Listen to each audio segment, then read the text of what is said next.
नमस्कार, मैं Shivani Raturi TNP news में आपका स्वागत करती हूं। देश के विभिन्न हिस्सों में इस साल ईद का पर्व धूमधाम और खुशियों के साथ मनाया जा रहा है, जहां धार्मिक सौहार्द और भाईचारे की भावना का संदेश दिया जा रहा है। इस खास मौके पर विभिन्न राजनीतिक दलों के नेता भी मुस्लिम समाज के साथ खड़े नजर आए, लेकिन इस खुशहाल मौके पर पश्चिम बंगाल की मुख्यमंत्री ममता बनर्जी ने एक गंभीर आरोप लगाया है। जी हां, आपने सही सुना।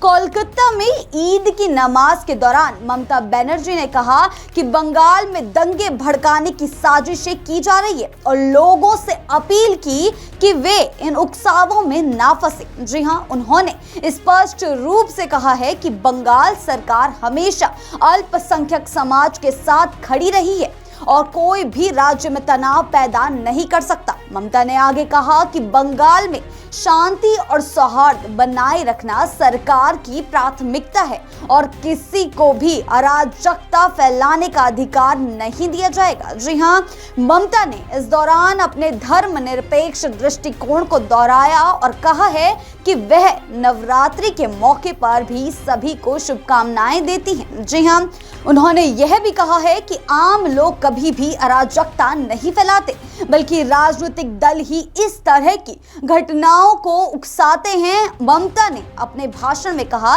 यह शर्म की बात है कि कुछ लोग लोगों को एक दूसरे से दूर करने के लिए साजिशें रच रहे हैं। जी हां, ममता ने इस अवसर पर एकजुटता का संदेश देते हुए कहा, हम हर धर्म का सम्मान करते हैं और हर उत्सव को सभी के लिए साझा करते हैं।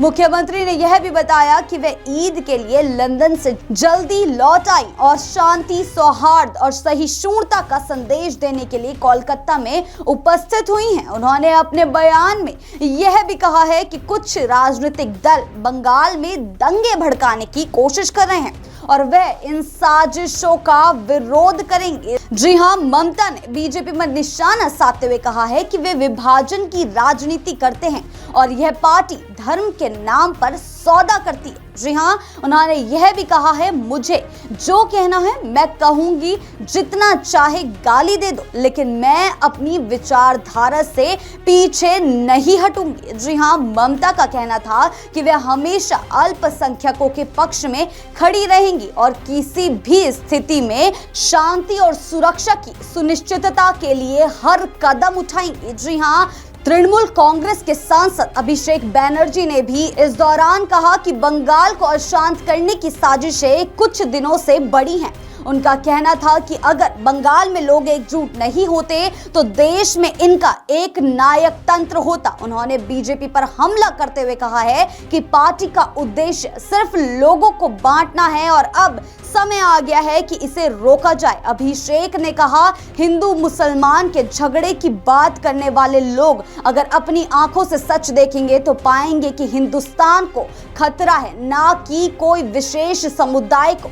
ममता और अभिषेक दोनों ने इस मौके पर यह संदेश दिया कि किसी भी सूरत में वे बंगाल में शांति और सौहार्द कायम रखने के लिए प्रतिबद्ध हैं और किसी को भी दंगे भड़काने का मौका नहीं दिया जाएगा। ऐसी ही अपडेट्स के लिए जुड़े रहें टीएनपी न्यूज के साथ।